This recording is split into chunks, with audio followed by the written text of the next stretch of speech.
Hello folks. This is a slightly different video. This is just me kind of talking. There's not going to be any gameplay or anything like that. I don't want to sort of spoil the mechanics of the NieR Automata with kind of showing off all these like different aspects of the gameplay, because the gameplay and the story are really interconnected. Like they really are they really do have a lot of meaning to each other. This video is going to focus primarily on the true ending of the game, the final, like ending E of the game. So just to let you understand, if you've never played NieR before, first of all, what you're doing, you should be playing NieR because it's freaking beautiful in every sense of the word. If you have a PS4, play it. If you have a PC, it's on PC. I'm pretty sure there's like a patch for the PC version to make it like better. Somebody's like made like a really cool sort of like mod that allows like lower end sort of computers to be able to play it and things like that. But anyway, guys, you've been forewarned. This is going to contain sort of major spoilers for the ending of the game.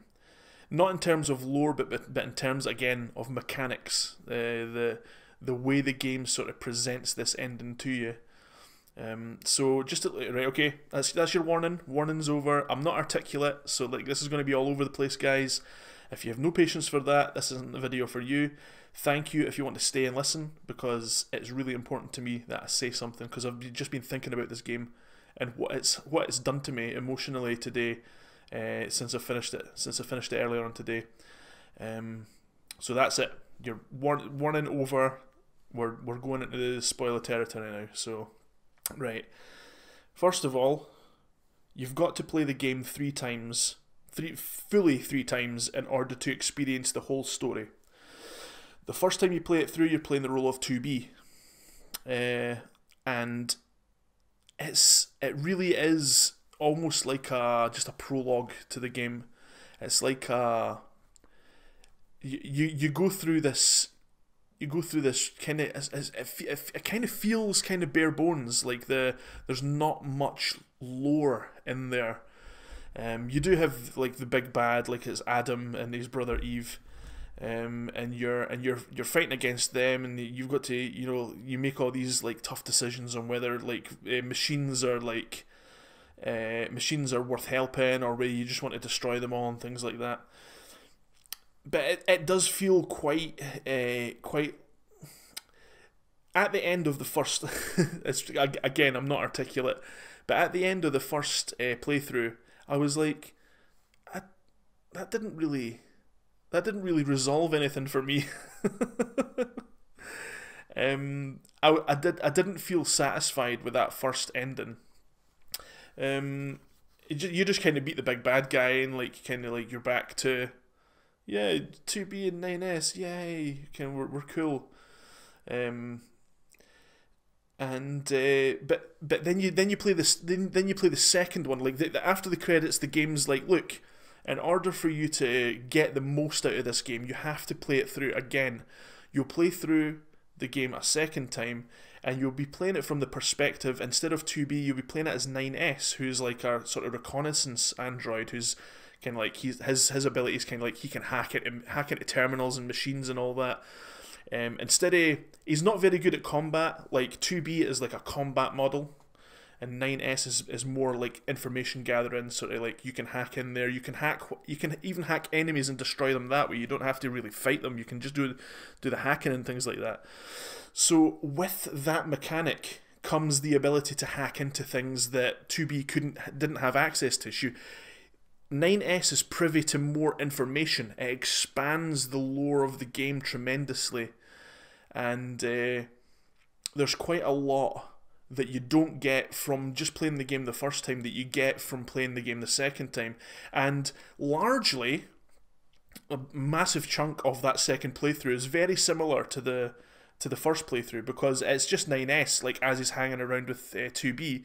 But then there are times where they get separated, or 9S has to hack something while 2B like fights things, like, so like you're getting it from the other perspective. And I really appreciated that, because again, it opened up all this different lore that like you didn't get in the first playthrough. There's different cutscenes. There's things that kind of that add into the experience that you never got to experience the first time through, purely because you're playing as 9S this time around. So the third playthrough of the game, though, the Route C, or C Route, or whatever it's called, you play as 9S and a new android. Like, well, at the very start, you get to play as 2B. But again, spoilers, guys. If you're this far and you really care about the spoilers, if you're this far into this video, and the spoilers, really, I can't stress that enough. 2B gets killed. She gets infected with a virus. So that character that you've grown to sort of like have a sort of a love for, as this like really cool sort of character that you've been playing as for, you know, almost like 20 to 30 hours or whatever like that, or she's been around because you've been playing as 9S as well. So you've grown accustomed to this character, you've grown to love this character, and at the very start, well, maybe about half an hour into the very start of the third playthrough, the third playthrough is almost like what happens after playthrough 1 and 2. This is like like I said, first and second playthroughs kind of prologue. This is like the epilogue. This is like here's the aftermath of everything that happened in the first 2 playthroughs. And so you control you get to control 9S and this other new android that you meet within the first playthrough. I think it's either 2A or 4A. I think it's 2A. But but yeah, guys. So you're playing through this third playthrough, and this one won't take you quite as long. I think it maybe took me about 10 hours to finish, rather than the 15 to 20 hours it took me to finish the first playthrough. I'd say the second and third playthrough are probably about equally as long as each other, maybe to like 10 to 15 hours or something like that. But you're playing through it, and this part of the game, it does like a Tarantino thing where it kind of flicks to the 2 characters independently. Instead of playing through the whole thing as 2B and then playing through the whole thing as 9S, you're playing through it as 2A and 9S, and it kind of like at key points within the third playthrough, you're playing these 2 characters, and it'll go from one character to the other character, and then it'll go from that character back to, like, you'll be playing as 9S and it'll go to 2A, and you go from 2A back to 9S again within that same playthrough, you know. And that playthrough is totally different to the first 2 playthroughs. Like I said, it's almost like the aftermath. This is all happening after the first 2 playthroughs. Like, the storyline of that is all done. So, right, now that that's out the road, huge spoilers again, guys. 9S, because he's a hacker, because he can hack into all these machines, he gets all this information that he is not prepared for. And it sucks. I feel so bad for 9S, because it was just his curiosity. You know what I mean? Like why is this shield, like, why is this guarded? Like, I need to hack into it to see what, like this doesn't look right. I need to hack in, and then through hacking in, he'll find out information, and like it destroys him. Not physically, emotionally, mentally, he starts to totally snap. And so through the third playthrough, through his side of the campaign, you see him transforming from this kind of like, you know, we're androids, you know, we're built to serve, to fight for humanity, and it just devolves into this raving lunatic, laughing and just destroying all these machines like willy-nilly. He doesn't care about machines anymore. He doesn't care about androids anymore. All he cares about is killing everything. He doesn't want anything. He doesn't want to feel anything anymore, because he's found out these horrible secrets, and like I'm gonna try and skirt around this as much as possible because I don't want the huge spoilers to be verbally said. Like I'm kind of trying to skirt around them, because if you haven't played it and you're still listening, you're I'm telling you, you're going to be kicking yourself, because one of these days it's going to get spoiled for you, and you will have missed out on one of the greatest gaming experiences ever, in terms of emotion and in terms of interactivity and in terms of like what what it means to be a person, what it means to be human, what it means to like to have all this stuff within us, you know. And man, I'm so glad I avoided all these spoilers, because if I had known all this stuff beforehand, the ending, this ending that I'm just going to go into now, it wouldn't have affected me as much, anywhere near as much. Okay. So, and again, this video is kind of like redundant, because it's kind of for the people who've already experienced it. But again, like I said near the start of the video, I just had to make something. I had to say something.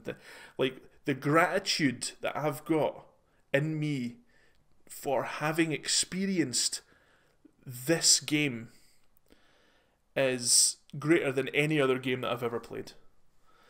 And it's all thanks to the end credits of like the E rank ending, not E rank, the sort of the final credits after everything's all done. You finish route A, you finish route B, you finish route C, and depending on what you choose at the end of the third playthrough, you can finish route C or D. But then if you finish both of them, you can easily finish the set like the C or D, like depending on what you choose, and then sort of just reload and kind of go through the other ending as you want. But anyway, the E ending to the game, it involves you, the player, and I was crying at this ending because it was so good. It was so incredible. And again, I'm thankful that I was able to be able to experience this, and to go through this and experience such a wonderful twist on just games in general. Like I'd never felt so included within a game before. And okay, so what happens? And this is almost the end of the video. I can only record for 15 minutes, so I have to explain this really quickly, guys. So what happens is the credits are rolling, and it kind of turns into this twin stick shooter. Like the little pods are like asking you, do you want to save the memories of 2B and 9S and like A2 2A, and if you choose yes, the game turns into like a little twin stick shooter where you're shooting all the names in the credits, like all like produced by blah blah blah, and it's like bullet hell, and you're shooting all the names and things like that. But what really hit me hard was every time you die in that bullet hell mode, it asks you questions like, do you want to give up? And you're like, no, I'm not going to give up. Of course I'm not going to give up. I'm cool, I'm the man, I'm not going to give up. But every time you die, it asks you a slightly different question that the answer to, you're still going to say, no, I'm not going to give up, I'm not going to give up. Do you like like one of the questions is there any meaning? Like, do you believe there is no meaning to this world? Really, a sort of deep question like that, you know? And I'm going to have to wrap this up, guys. This is the last minute of the video. So, oh my goodness. Oh, part 1 of 2. I can't do this in a minute, guys. I've wasted so much time just explaining, like pre-explaining everything up to this point. Guys, I'm going to do like a slightly shorter video and upload these both at the same time, because this is important. I have to explain this fully. I can't explain it within a minute, and I'm really sorry. I'm really sorry to have gotten your hopes up for the end of this video, but guys, the other video's up there right now along with this one. Please watch that one as well. Thank you so very much for listening, guys. I really do appreciate it. Thank you so much, and I'll see you in the next video. Bye for now.